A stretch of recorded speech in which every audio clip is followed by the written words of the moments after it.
fadhiyo iyo aqoon-yahano fara badan oo joogta waxa weeyaan waddanka Ingiriiska iyo ururka magaciisa halka ku arkaysan leeyahay Himilo oo ah dadka u dhaqaaqa marka waxa weeyaan waxbarashada gobolka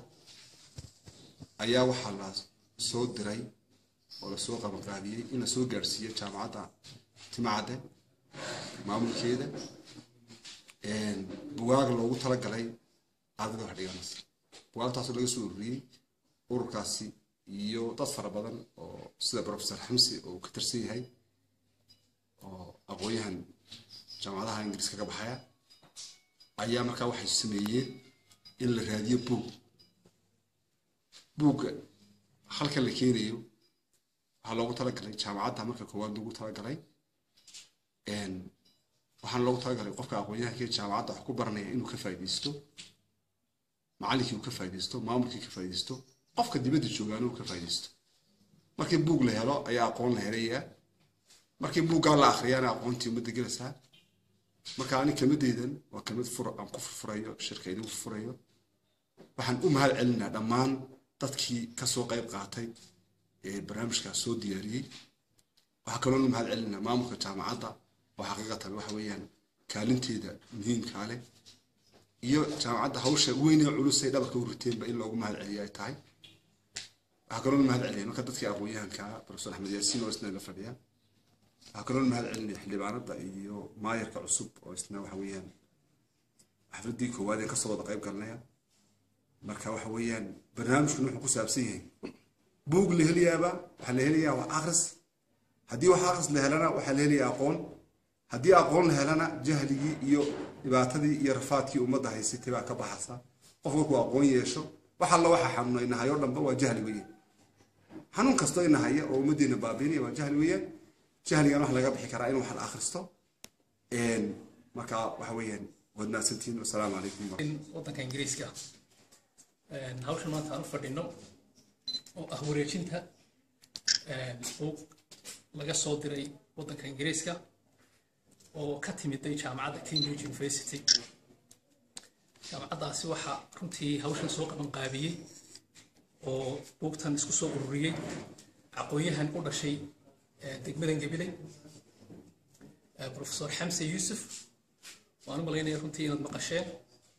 waa aqoonyahan weyn oo runtii waddanka Ingiriiska degan xilna iska saaray sidii uu buugtan garanaysa ugu soo diri lahaa jaamacadda Timacade University waxaa soo qaban qaabisay oo runtii shipment-keega iyo ururinta iyo facilitation-ka samaysay ururka xagga dambe ku arkaysaan Himilo Community Action runtii markaa farxad weyn bay ii tahay maanta inaan jaamacaddii ku wareejinayno buugta aan rajaynayna runtii mustaqbalka in intan iyo in ka badanba aanu jaamacadda soo gaarsiin doono aan ka faa'iideysan doono kulley feedback-ii aan ka helay maamulka jaamacadda oo ah in reference books buugta imiga aan runtii keenay waxa weeyaan research buugtii loogu talagalay qofka ardayga ahi marka uu samaynayo postgraduate research uu samaynayo ama ha noqoto masters ama PhD ha noqoto waliba takhasus u badan runtii science u badan levelkaasina aad muddo imika inuu jaamacadda wax yar u ka sarreeyo oo wali hadda jaamacaddu aanay waqtigaa gaadhin laakiin kolley waxaan rajaynayaa buugtan inuu noqon doonto asal meel yaalla oo markay ardaydu levelkaas soo gaadhaan insha allah ay ka faa'iidaystaan laakiin insha allah kolley marka dambe kulanka noocan oo kale isku iman waxaan rajaynaynaa ma garanaysaa reference books ah oo jaamacadda ay ka faa'iidaysato ardayda ku jirta levelladeeda kala duwan ee undergraduate-ka iyo inta ka dambaysaba runtii waxa weeyaan muhiimadda buugta Sheekh Axmed baa ka hadlay Imaam Axmed baa ka hadlay marka ardaygu uu helo reference books marka uu helo oo ka akhrisan karo waxa weeyaan marka uu lecture ka soo baxo oo ka akhrisan karo waxay runtii ay siinaysaa fursad ah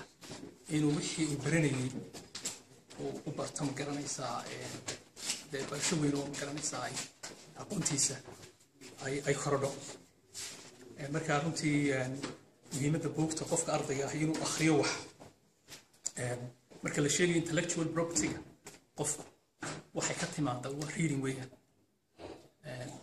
the more you read the more you are knowledgeable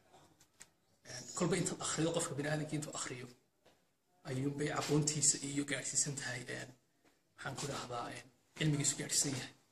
marka runtii waxa weeyaan arrintani muhiimad gaara bay noo leedahay gabilayna runtiisan ka wada warqabno taariikhda mar walba waxay kaga jirtay somaliland meel muhiimay kaga jirtay waxay ahayd xarunta cilmiga iyo aqoonyahanku waddanka meeshuu ka soo baxo ayay runtii gabilay ahayd taasaynu xoojinaynaa insha allah ujeeddadayn ma garanaysa ilaa qurba joog ilaa intaynan waddanka joogta aynu isa kaashanaynaa waxay noqonaysaa inaynu insha allah mansabkii iyo makaankii ay taagnayd gobolkan taagnaa inaynu insha allah soo gaadhsiino waxa weeyaan ay noqoto insha allah oxfordta maxaan ku dhahdaa somaliland noqoto hadday noqoto jaamacadda iyo hadday noqoto degaan ahaan iyo gobolkaba marka runtii anigoon doonaynin inuu hadalkeeda ku dheereeyo runtii farxad weyn bay ii tahay halkan waxaan runtii uga mahadinayaa maxaan ku dhahdaa meeyarka cusub ee magaalada ma garanaysa xildhibaanada nala fadhida maamulka jaamacadda iyo dhammaan saxaafadda kasoo qayb gashay waad mahadsantihiin ingiriiska aqoon-yahanni ingiriiska joogay iyo dadkii halkan u joogay abaabul galeen si ay inoo soo gaadhsiiyaan buuga aada u qiimo badan jaamacaddu waxay ku xidhan tahay maxay dadka aqoon-yahankee inoo imanaya ayuunbaa ay u xidhan tahay ama buug ha keeno ama talo kaleba ha keeno ama wax alla wuxuu inoo keena waxa weeye wax inoo faa'iidaya librariga waxa buug buuxa waxa buug baa buuxa buuggaasi waxa inoo keenay un dhalinyarada somaliland maxaa ahaaday reer gabiley maanta waxa weye groupkii qaybtii maxaa ahaaday labaad bay inoo keeneen dhalinyarada markaa inoo soo gudubsay maxaa ahaaday buuggan haddaynu idhaahno jaamacaddu buug la-aan ma soconayso ardayguna buug la-aan ma soconayo buuggu waxa weye muftaaxii weeyaan aqoonta haddii buuggii la waayo dee meesha ardaygii waxba baran maayo taasaa muhiim ka dhigtay markaa in buuggii la inoo keeno aynu qiimayno buugga maanta halkayna inoo yaallaa waa buuggii researchka weeyaan waa buug aada u qiimo badan aan la helin yari inta badan lama helo marka buuggani buug aada u qiimo badan qayb ka mida waa kuwan noogu jira maxaa aaday ay soo direen markii hore ay soo direen marka waxa weeye qofku quality bookiska waxaa quality gale way inoo keenayaan lacagtu marka qaarkood macno ma samayso laakiin waxa macno sameeya qalabka lagu keeno marka buuggaasi buug aan helayna maaha meel ay yaalaana ma jiraan librariga oolaya ilaa intuu ardayga wax baranayo marka aad iyo aad baan idinku mahadnaqayaa ilaahay idinka jasaa siiyo waxaan leeyahay soo kordhiya waxa weye jaamacaddu waxaan doonaynaa inay jaamacadaha ugu waaweyn noqoto ugu qiimo badan noqoto qayb walbana laga helo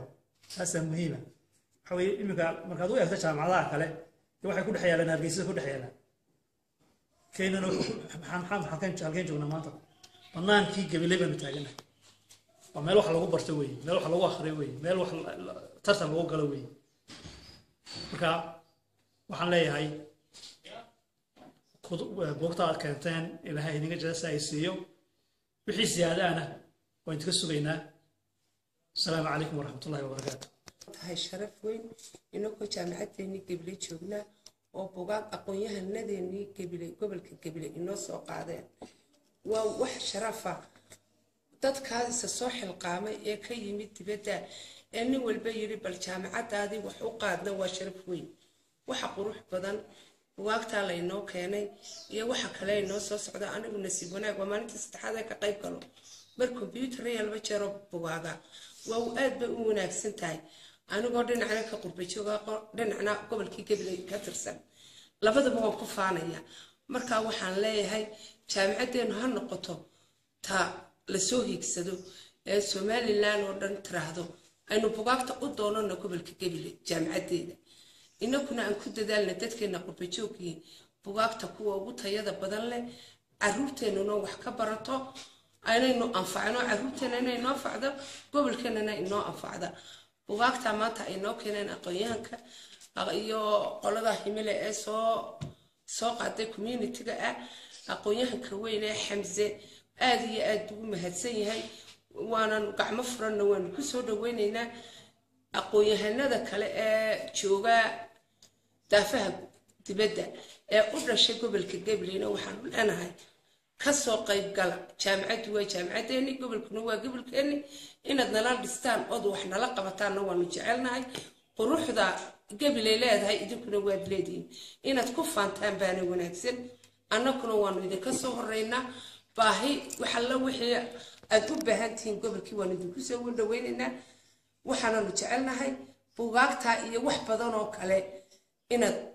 wax gobolka kala qabataan